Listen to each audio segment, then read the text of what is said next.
Es el cerebro en la sombra que está detrás de infinidad de atentados con numerosas víctimas inocentes. Sus manos están manchadas de sangre judía. En Israel estaba considerado como un architerrorista. La única opción era eliminarlo. La operación es encomendada a la unidad de las Fuerzas Especiales de Élite israelíes. Sayeret Matkal en Israel es toda una leyenda, un mito. Pero con su objetivo oculto en un país enemigo a 2.400 kilómetros de Israel, esta será una de las operaciones más ambiciosas jamás montadas. Tenían que ir, matarlo y salir de allí. El asesinato perfecto. Esta es la verdadera historia de la misión de Sayeret Matkal para matar a Abu Jihad.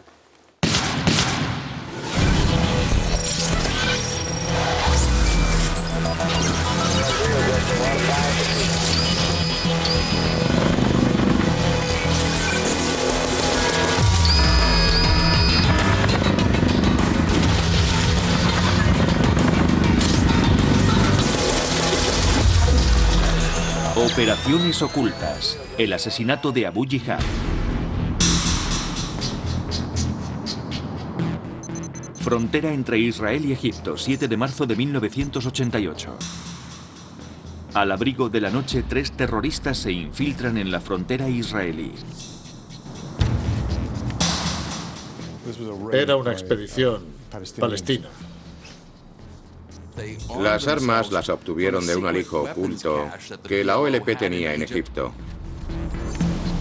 Portando AK-47, consiguen eludir a las patrullas fronterizas israelíes. Cruzaron el desierto de Negev al sur de Israel. Su presencia pasa inadvertida hasta que llegan a una remota carretera en el desierto.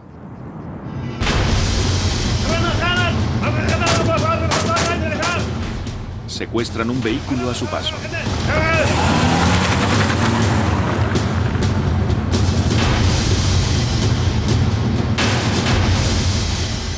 Puesto de seguridad israelí.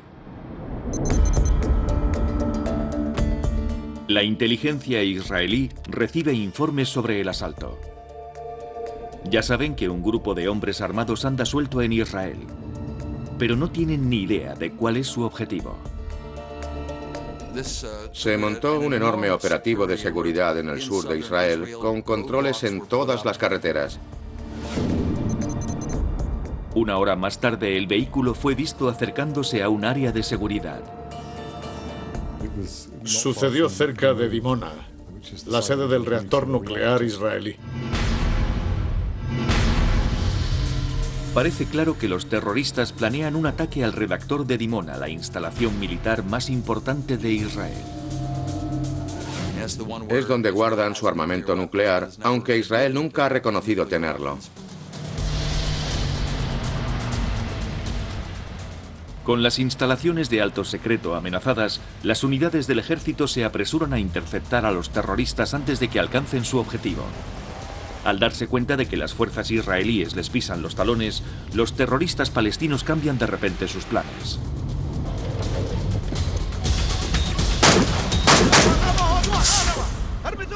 El grupo secuestró el autobús que llevaba a los trabajadores del reactor nuclear de Dimona de vuelta a casa. Algunos de los pasajeros consiguieron escapar, pero 11 se quedaron atrapados. 10 de ellos mujeres.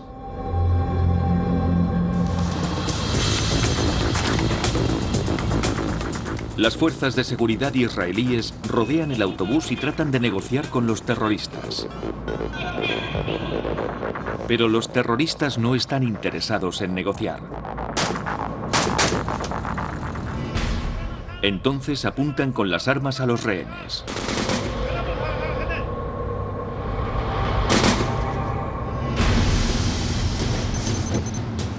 Las fuerzas de seguridad tienen que actuar.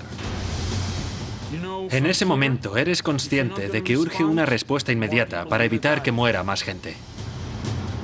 Primero tomaron posiciones. A continuación atacaron.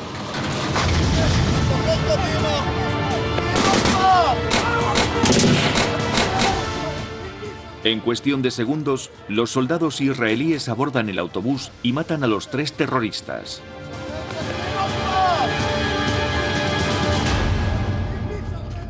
Pero a pesar de todo, no son lo suficientemente rápidos. 3 de las trabajadoras de la planta de Dimona fueron asesinadas. 2 de las víctimas son jóvenes madres. De ahí que el episodio se haya acabado conociendo como el atentado al autobús de las madres. Incluso para una nación tristemente habituada al terrorismo, este es un atentado sobrecogedor. El atentado contra el autobús de Dimona fue distinto a todo lo demás. Fue algo espeluznante, no solo por dirigirse contra inocentes, sino contra mujeres, contra madres, algo que toca realmente la fibra en Israel. Incluso antes del funeral, las agencias de inteligencia ya habían identificado al hombre que estaba detrás del ataque. Cuartel General del Mossad, Tel Aviv. El hombre que buscaban es Abu Jihad. En árabe, Abu Jihad significa padre de la lucha. Los israelíes saben que ese es el nombre que utiliza uno de los comandantes palestinos más influyentes. Abu Jihad es un nombre de guerra como muchos nombres palestinos. Su verdadero nombre es Jalil al-Wasili. Abu Jihad es un mítico comandante de la OLP. En la organización palestina, obviamente era considerado uno de sus grandes líderes. Es el segundo hombre más importante de la Organización para la Liberación de Palestina y dirige su ala militar. Abu Jihad estaba a cargo de las operaciones de Al-Fatah. Bajo el mando de Abu Jihad, Al-Fatah ha perpetrado numerosos atentados en Israel. Ha organizado y planificado algunas de las acciones armadas más relevantes. Personas inocentes murieron en brutales circunstancias por su culpa. En Israel estaba considerado como un architerrorista. Abu Jihad era un hombre muy peligroso.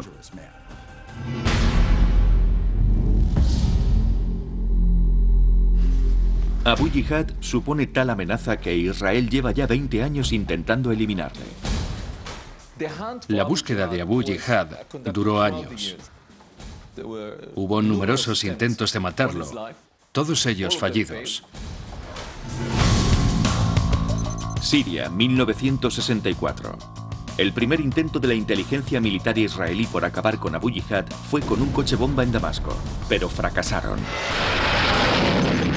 Líbano, 1975.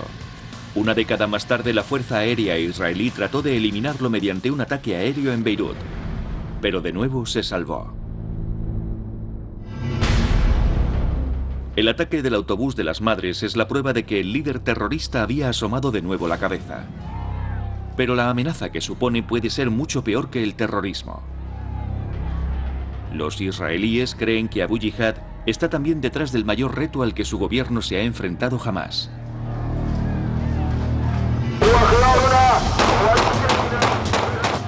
En Israel, los palestinos se han levantado y su revuelta dura ya 3 meses.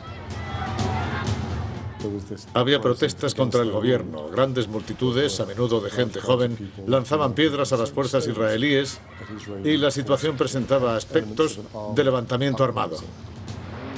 El ejército se había desplazado a la Franja de Gaza y lidiaba con una inmensa oleada de protestas. El movimiento fue conocido como la Intifada, el levantamiento. Y los israelíes estaban convencidos de que los hilos de la revuelta los manejaba Abu Jihad. Él reivindicó la responsabilidad sobre el estallido de la Intifada palestina. Dijo ser el que daba las órdenes a las tropas, el que incitaba a las masas a salir a la calle.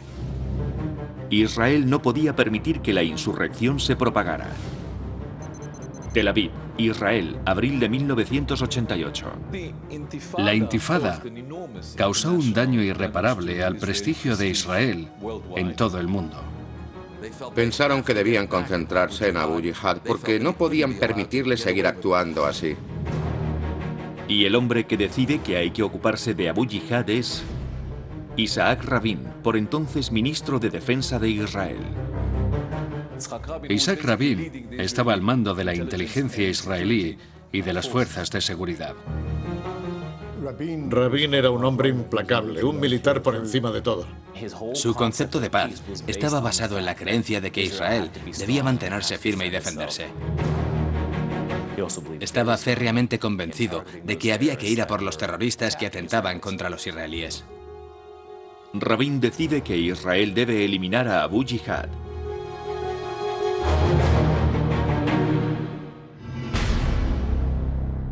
Pero no tarda en surgir el primer problema. Abu Jihad está muy lejos de suelo israelí.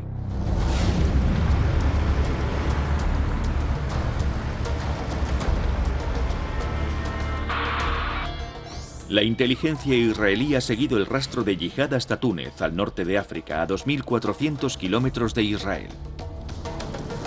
La ciudad es el nuevo cuartel general de la Organización para la Liberación de Palestina. Allí estaba la sede de la OLP, muy lejos de Israel, en la costa de África. Abu Jihad, junto con otros líderes palestinos, había establecido su residencia en un tranquilo barrio de la capital tunecina. Vivía con su familia en un palacete, en un barrio junto a la playa de Túnez. Estando tan lejos de Israel, Abu Jihad se sentía tranquilo y seguro.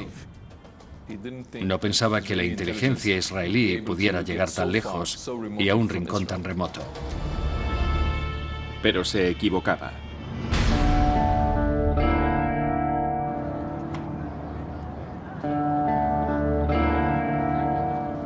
Abu Jihad ya estaba en el punto de mira de los servicios de inteligencia israelíes, el Mossad. Este tipo de personas son objetivos claros a los que se les sigue el rastro. Sabían dónde estaba. La inteligencia israelí supervisaba la zona de Túnez, donde Abu Jihad vivía junto a otros líderes de la OLP.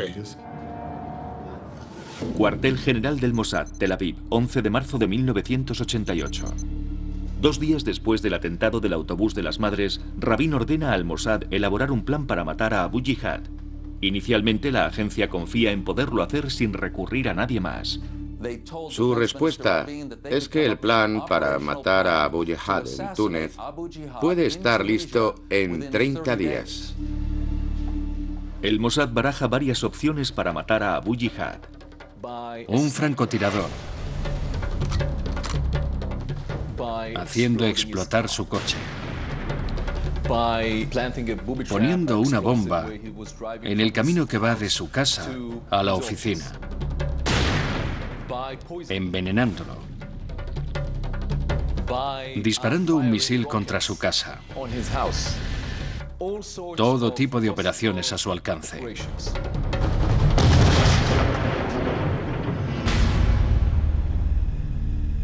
Pero Rabin las rechaza todas. Ninguna de las opciones garantiza la muerte de Abu Jihad. La intifada sigue con toda su intensidad. No pueden permitirse volver a fracasar. Por lo que a Rabin respecta, solo hay una manera de asegurarse el éxito: matarlo a quemarropa. Se decidió que Abu Jihad sería asesinado en su casa. Pero matar al jefe militar de la OLP en su propia casa a 2.400 kilómetros de Israel no va a ser una tarea fácil. Es mucho más difícil eliminar a alguien en Túnez de lo que hubiera sido hacerlo a 20 minutos en avión de Israel. De modo que, al final, el Mossad tuvo que reconocer ante Isaac Rabin que ellos solos no podían hacerlo. A pesar de ser bien entrenados asesinos, introducir un equipo especial en la casa de Abu Jihad sin ser descubiertos está fuera del alcance hasta del Mossad. Así que Rabin recurre a una brigada de operaciones especiales secreta conocida por su capacidad para eliminar enemigos israelíes allí donde se escondan. Cuando Israel quiere atacar, sus líderes recurren a una unidad especial del ejército. La primera candidata para acometer la misión de matar a Abu Jihad es la Unidad de Reconocimiento General del Estado Mayor. Pero en Israel la conocen por otro nombre.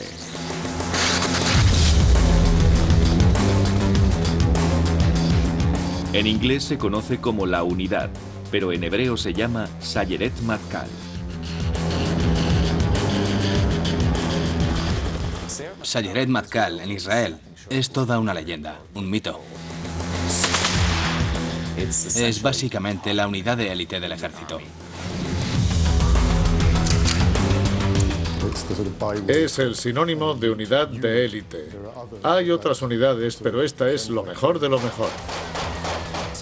Están inspirados en los SAS. Los SEAL y los Delta Force también son unidades parecidas. Y como estas otras unidades especiales, los Sayeret Matkal son expertos en matar personas. Se les considera especialistas en asesinatos. Están dispuestos a sacrificar cualquier cosa por su país. Estos comandos cuentan con una intensa instrucción en técnicas de supervivencia, puntería y combate cuerpo a cuerpo. Se dedican a misiones especiales que, por su envergadura, están fuera del ámbito de acción de las tropas regulares. Solo los soldados más capacitados son reclutados para los Sayeret Matkal. Para una unidad tan de élite, se necesitan personas que puedan concentrarse en milésimas de segundo y tomar decisiones inmediatas. Necesitas personas que no bajen nunca la guardia. A estos hombres les precede la reputación de ejecutores implacables.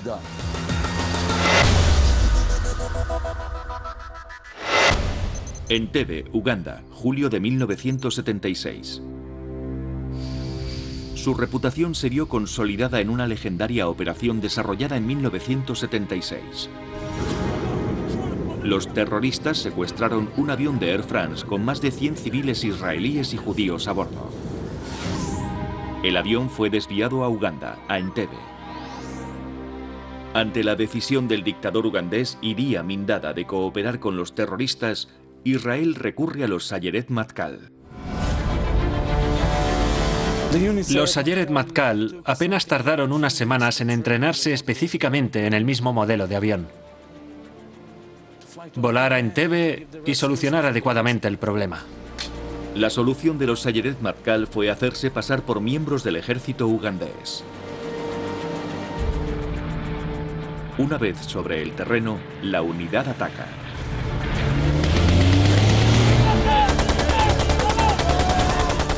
Se trasladaron a miles de kilómetros de Israel para realizar una misión antiterrorista. Había que matarlos y escapar sanos y salvos. 102 rehenes fueron rescatados y devueltos a Israel. Solo hubo 3 víctimas civiles.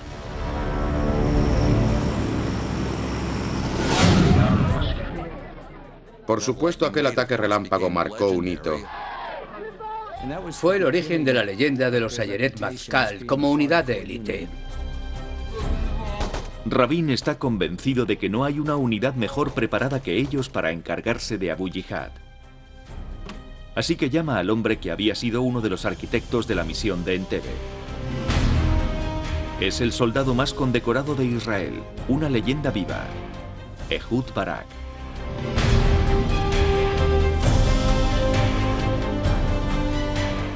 Ehud Barak dirigió los Sayeret Matkal.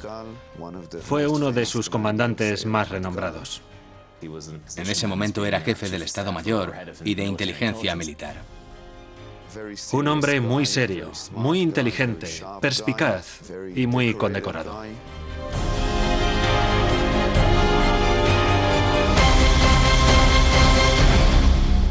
Rabin le pide a Barak que elabore un plan para que los Sayeret Matkal asesinen a Abu Jihad. El plan se conocerá como la Operación Demostración de Fuerza. Barak demostrará en ella una de las marcas de identidad de los Sayeret Matkal, la meticulosa planificación. La clave radica en averiguar hasta el más mínimo detalle de las condiciones sobre el terreno. Ellos, mejor que nadie, saben la importancia de la inteligencia de una buena inteligencia.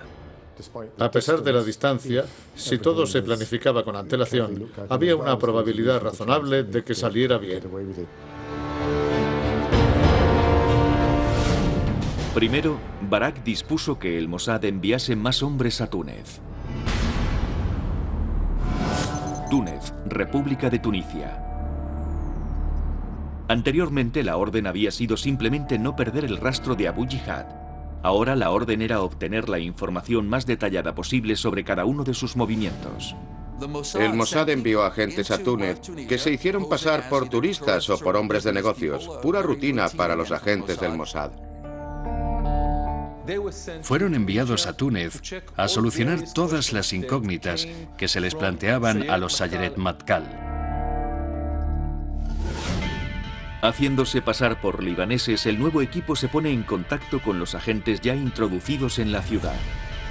Los agentes controlan todos los movimientos de Abu Jihad por la ciudad. La inteligencia israelí recibe información minuciosa actualizada sobre cada detalle de la vida de Abu Jihad y sobre sus rutinas. Los agentes escuchan las llamadas telefónicas recibidas en el domicilio de Abu Jihad. El Mossad emplea medios electrónicos para interceptar las comunicaciones y escucharlas, y así saber a ciencia cierta cuándo Abu Jihad está en su casa. Escuchando y vigilando todos y cada uno de sus movimientos, el Mossad no tarda en averiguar toda la información esencial que Barak necesita para lanzar su operación. ¿Quién vive con Abu Jihad? ¿Cómo está construida la casa? ¿Quién ocupa cada habitación? ¿Cuántos vigilantes tiene? ¿Qué distancia la separa de la comisaría de policía? Saben cuánto miden las paredes perimetrales, el tipo de ventanas, puertas y cerraduras que protegen la casa, la distancia entre habitaciones. En poco tiempo conocen cada detalle de las defensas con las que cuenta la casa. Saben exactamente dónde está, cuándo se va a dormir, cuándo llega, cuándo se va y dónde están sus guardaespaldas en cada momento.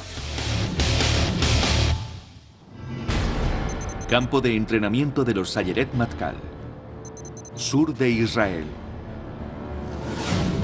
En Israel, y provisto con la información de la inteligencia del Mossad, Barak empieza a trazar los planes para la operación. Empieza a gestarse el plan de los Sayeret Matkal para eliminar a Abu Jihad.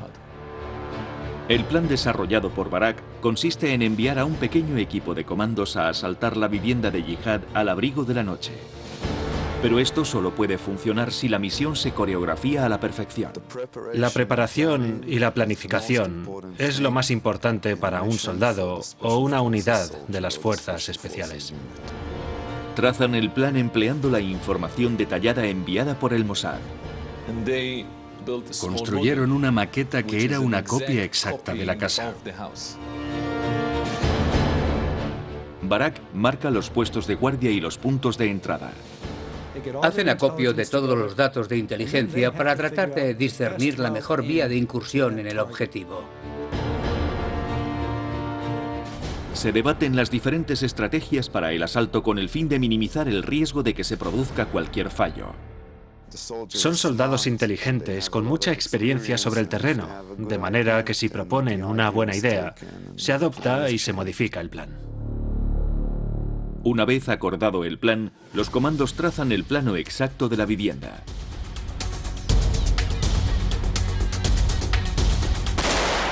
Y practican el asalto una y otra vez.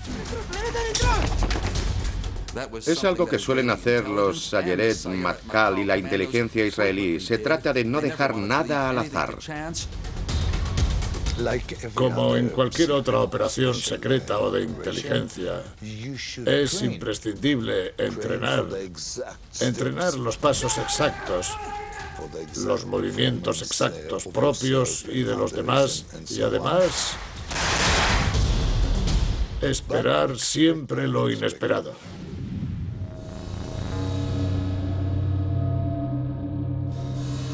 La siguiente fase es practicar la misión en condiciones reales. Los Sayeret Matkal pidieron a algunos vecinos de Israel que se les prestaran sus hogares cerca de la playa para las maniobras. Eran casas muy similares a la de Abu Jihad. Practicaron el asalto una y otra vez antes de poner en marcha la misión. Cuartel General del Mossad, Tel Aviv.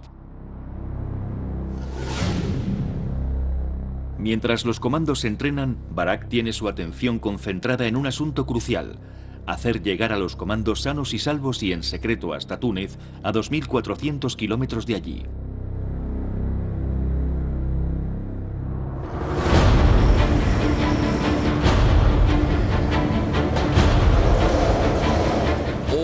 Todo el poder militar israelí estuvo implicado en la operación.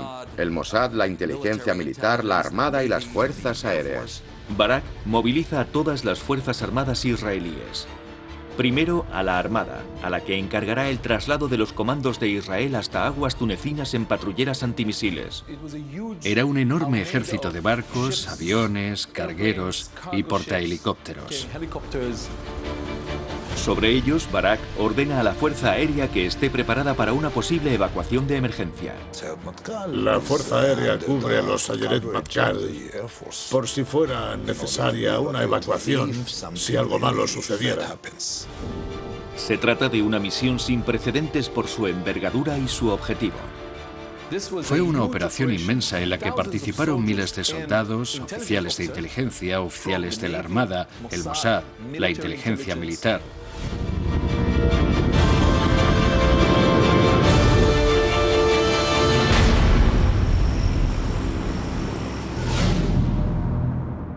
Una vez organizada la manera de trasladar los comandos a Túnez, Barak se centra en un problema muy concreto. La playa más cercana para el aterrizaje está a 4 kilómetros de la casa. Eso representa un doble problema. Primero, encontrar el modo de introducir a los Sayeret Matkal en la casa. Y segundo, cómo conseguir que salgan sanos y salvos después de cometido el asesinato. ¿Cómo iba a introducir Barak a la unidad en las calles de Túnez sin que fueran detectados ni por los palestinos ni por la policía tunecina? No hay que olvidar que Túnez es un país árabe y no un estado democrático. Era una especie de estado policial lejos de Israel. Tenían que entrar rápidamente y sin llamar la atención, así que necesitaban un plan de entrada.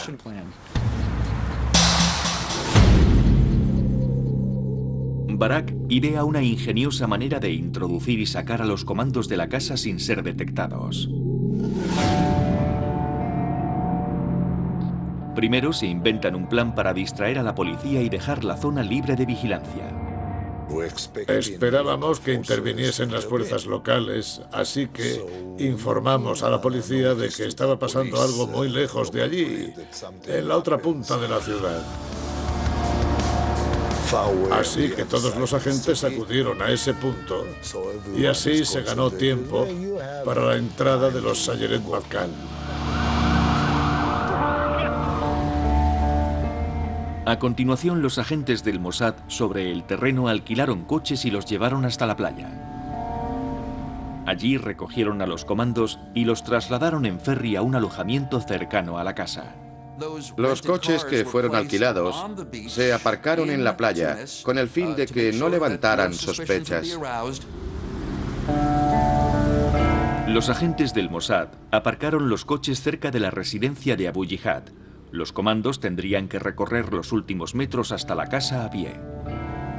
Ese sería el momento de mayor vulnerabilidad. Para que ese recorrido fuera seguro, Barak recurre a sus propias experiencias.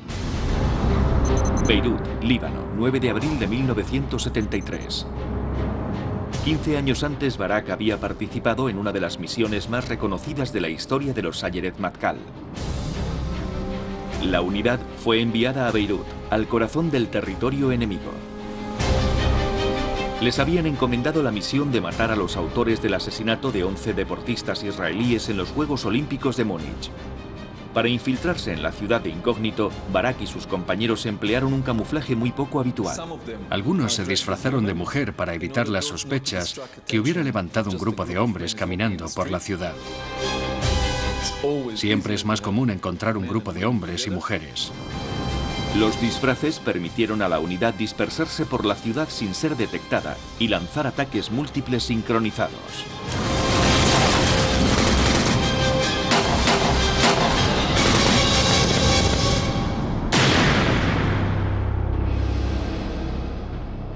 Cuando la operación concluyó, 15 reconocidos terroristas habían muerto. El equipo de Barak utilizaría la misma treta en Túnez para llegar hasta la casa de Abu Jihad sin ser detectados. A los israelíes les pareció que el truco podía funcionar también en Túnez, a 2.400 kilómetros de distancia, así que representaron de nuevo el mismo guión. Con eso, a Barak ya solo le quedaba una última decisión por tomar: elegir al hombre que lideraría la misión. Y eligió a Nathum Lev, subcomandante de los Sayeret Matkal. Nathum Lev, su subcomandante, uno de los hombres más valientes y con mejor reputación de los Sayeret Matkal y que más funciones había desempeñado en la unidad, fue el elegido para encabezar la operación. Tras leer toda la documentación de inteligencia disponible, Lev declara a Abu Jihad: hombre muerto. Dijo: he leído el expediente de Abu Jihad. Sé cuántos judíos, cuántos hermanos israelíes ha asesinado. Sé cuán manchadas están sus manos de sangre judía. Merece morir. La misión de Lev consiste en entrar el primero en la vivienda y localizar a Abu Jihad. Principios de abril de 1988. Lev y sus hombres emprenden un viaje de 2.400 kilómetros que los llevará hasta aguas tunecinas. La persecución de 25 años de Abu Jihad está a punto de terminar. En una base militar del sur de Tel Aviv, un avión de pasajeros especialmente adaptado despega rumbo a Túnez. 16 de abril de 1988. Los israelíes utilizaron un avión de guerra electrónica, un Boeing reconvertido. Barak supervisará la operación desde el avión, convertido en un centro de control volante. Unas horas más tarde, cuando el avión llega al espacio aéreo tunecino, Barak ordena al Mossad que se dirija a la playa. El Mossad estaba esperando la orden con los coches alquilados junto a la orilla para recoger a los miembros del Sayeret Matkal en cuanto llegaran.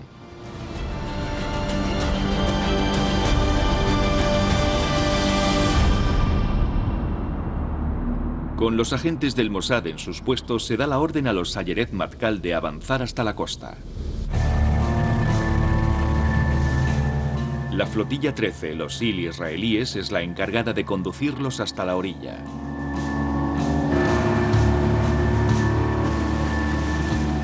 Para hacerlo más sigilosamente aún, los comandos reman los últimos metros hasta la orilla. Los Sayeret Matkal llegaron al abrigo de la noche. El Mossad los recogió y todo sucedió sin que ninguna fuerza de seguridad tunecina se percatara de nada. Los comandos se pusieron inmediatamente sus disfraces de turista. Se cambiaron rápidamente. Se pusieron ropa de civil e incluso alguno de mujer. Todo el grupo, el Mossad, la flotilla 13 y los Sayeret Matkal, esperaban en la playa a recibir la luz verde definitiva.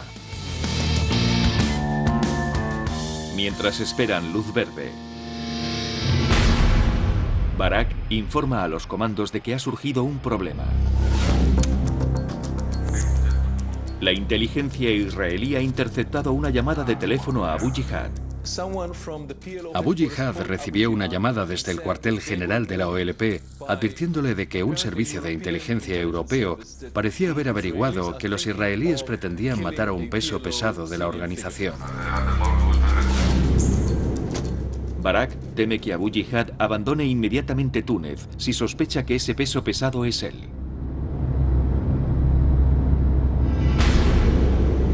Los israelíes temen que Jihad se tome en serio la amenaza. Barak solicita un informe al equipo del Mossad que vigila la residencia de Jihad para saber si está en casa o ha huido de Túnez. Los agentes le informan de que su coche ha sido visto entrando en la casa, pero no pueden confirmar si Abu Jihad está dentro. Ven a gente entrando y saliendo de la casa de Abu Jihad, pero no le ven la cara a nadie. Mientras Barak espera a saber con seguridad dónde se encuentra Abu Jihad, ordena a los agentes del Mossad apostados en la playa que trasladen a los Sayeret Matkal hasta la residencia de Jihad. Rápidamente se produce el traslado de los Sayeret Matkal desde la playa hasta la residencia de Abu Jihad. Alrededor de la 1 de la madrugada, 3 vehículos en los que viajan los comandos israelíes llegan al barrio llamado Sidi al-Sayyad.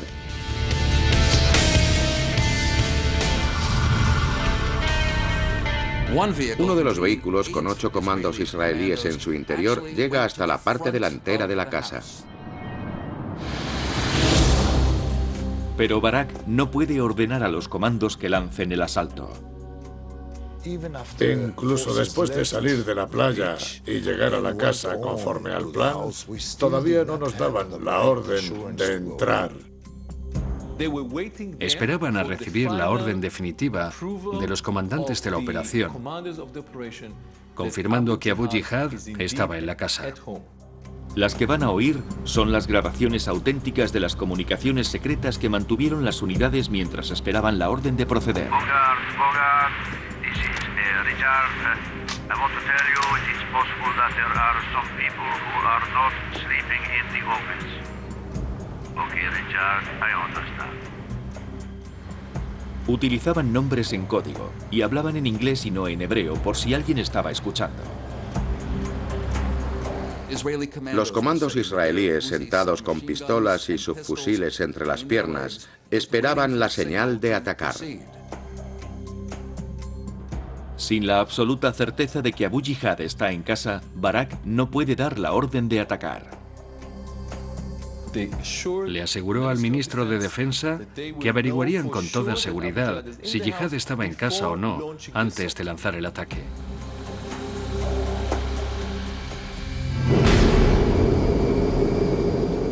Entonces es cuando Barak demuestra la auténtica infalibilidad de los Sayeret Matkal. Tiene un plan de emergencia. Es famosa la capacidad de adaptación de los israelíes. Cambiamos de punto de vista, de comportamiento, de actuación según convenga, según el tiempo y las personas implicadas. Y esta es una unidad de élite. Territorios palestinos en Gaza. Unos días antes, Barak había ordenado otra operación en territorio palestino. Asaltaron una vivienda en Gaza y arrestaron a un pariente lejano de Abu Jihad, que era abogado. Desde una base subterránea secreta en Tel Aviv, se realiza una llamada a la residencia de Abu Jihad con una línea desviada específicamente. Estaba manipulada para que pareciera que la llamada era desde Italia al despacho de Abu Jihad, el que tenía en su propia casa. Un agente israelí es el encargado de realizar la llamada y de hacerse pasar por un palestino que informa a Jihad de la detención de su pariente. Llamó gritando, alterado, pidiendo ayuda a Abu Jihad porque habían arrestado a Abu Rahma. Estos malditos sionistas han arrestado a Abu Rahma y lo están torturando. Entonces escucharon la voz al otro lado de la línea. Dijo que quién era y le pidió que se tranquilizara, que ellos se encargarían de todo, que iban a ayudar a Abu Rahma y que no se preocupara. El agente debía mantener a la persona hablando al teléfono. Escuchando, había 3 expertos en árabe entrenados específicamente para reconocer la voz de Abu Jihad. Cada uno de ellos tenía que levantar la mano cuando estuvieran seguros al 100% de que la voz que escuchaban al otro lado de la línea era la de Abu Jihad. Al escuchar la voz, el primero de los 3 soldados levantó la mano y a continuación el otro.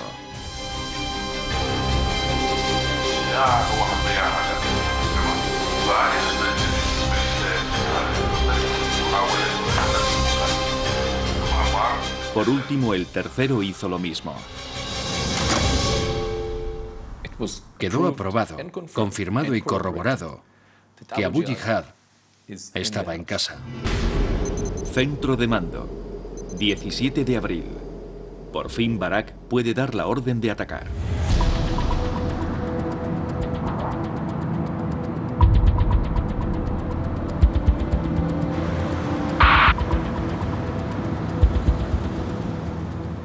Lev, el comandante de la operación y otro comando vestido de mujer inician la aproximación final a la residencia.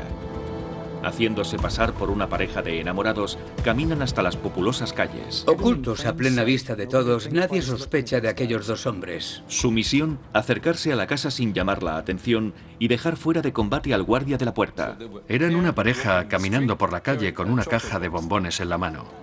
Pero en la aparentemente inocente caja de bombones, Lev esconde una pistola. Llevan un arma escondida en la caja de bombones. No iban a llevarla en una funda a la cintura ni alrededor del pecho. Lev y su compañero se aproximan a la entrada de la casa, donde el guardia está sentado en el Mercedes negro de Abu Jihad.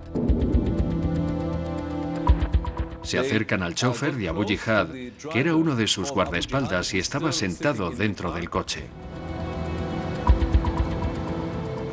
La mujer distrae al chofer pidiéndole indicaciones.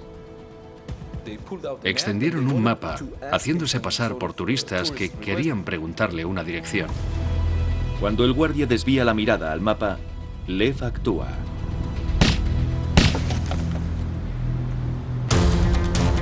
Entonces los comandos hacen también su movimiento. Los 8 comandos asaltaron rápidamente la casa. Fueron a la parte de atrás y llegaron a la puerta.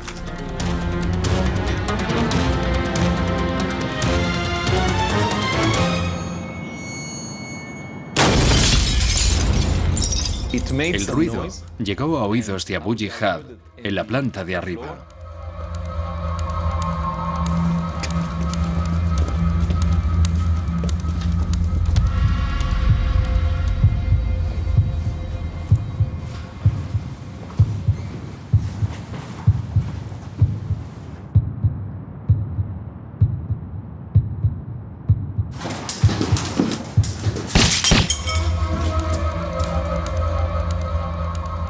Lev y su acompañante se concentran en las escaleras que llevan hasta Abu Jihad. El resto del equipo se hace cargo de los guardaespaldas que quedan.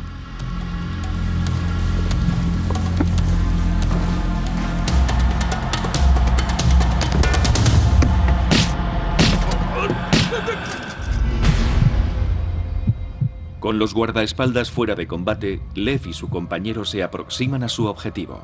Uno de los asesinos de los Sayeret Matkal, un joven oficial elegido por el mismo Nadhum Lev para ser el primero en entrar, subió por las escaleras. El comando oye que hay alguien al final de las escaleras. Es Abu Jihad o un miembro inocente de su familia. El comando sabe que apenas tendrá un instante para identificar al objetivo.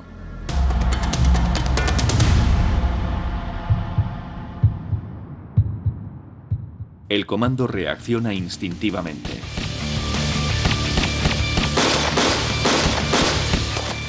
Y el resto de comandos de la unidad disparan también contra Abu Jihad. Abu Jihad recibe 70 impactos de bala. Sin embargo, su mano derecha, que era donde llevaba la pistola, queda prácticamente intacta. El tiroteo hace aparecer de repente a la mujer de Abu Jihad. Empezó a gritar: "Calas, Calas, vale ya, ¿no veis que está muerto?". A pesar de la tensión en la que todos estaban, la disciplina se impone. Hasta ante una situación inesperada, como fue la aparición de la esposa, la mujer no sufrió ningún daño. No disparamos, incluso a pesar del riesgo de que nos atacara. En su lugar, Lev le ordena ponerse contra la pared. Una vez confirmada la muerte de Abu Jihad, los comandos se van. Cuando todo terminó, salimos corriendo a los coches, que nos llevaron de vuelta a la playa, y de ahí a casa.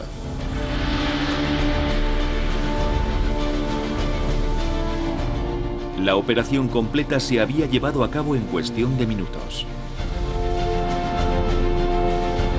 Al amanecer, las autoridades tunecinas, así como los investigadores de la OLP, descubrieron los 3 coches en la playa y las huellas en la arena. Mientras viajaban de vuelta a Israel, Los comandos ya sabían que incluso para sus propios estándares, la operación demostración de fuerza había sido un éxito sin parangón.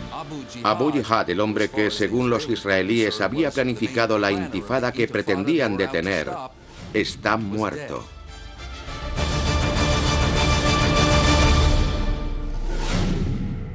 Pero la misión no había sido tan impecable. A pesar de toda la información recopilada, habían pasado por alto un detalle. En el momento del asalto, el jardinero de Abu Jihad estaba durmiendo en el sótano de la casa. Este hombre inocente murió junto a los guardaespaldas de Abu Jihad. 17 de abril de 1988, Israel. Las noticias de la operación no tardan en llegar a Israel. Durante el viaje de las tropas a casa, ya se publicó la noticia de que Abu Jihad había sido asesinado en su propia casa. Israel nunca reconoció oficialmente haber matado a Abu Jihad, pero jamás hubo la más mínima duda al respecto de su autoría. Pero esta historia da un giro inesperado. La muerte de Abu Jihad no surte el efecto que Rabin había esperado. Estaba bien ser certeros matando a líderes palestinos, pero la OLP no iba a desaparecer por eso, y la intifada tampoco lo hizo. De hecho, la escalada de violencia empeoró. Las noticias sobre la muerte de Abu Jihad desencadenaron las jornadas de protestas más violentas desde que la intifada se iniciara. En un extraño desenlace de los acontecimientos, los israelíes averiguaron que, a pesar de sus palabras, Abu Jihad nunca había tenido nada que ver con la intifada. De hecho, había mentido. No sabía que iba a estallar la intifada. La OLP se subió al carro después y se reivindicó como la planificadora de algo en lo que realmente no habían participado en ningún momento.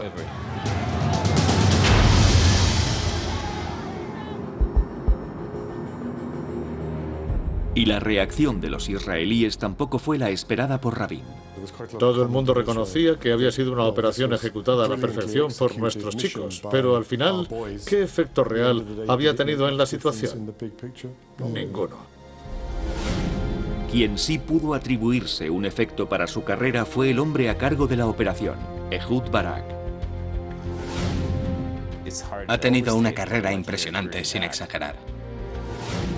En los años que siguieron a la misión de Túnez, Barak fue nombrado jefe del Estado Mayor. En 1999, el pueblo de Israel demostró su admiración por el Sayeret Matkal, eligiendo a su antiguo comandante como primer ministro de Israel.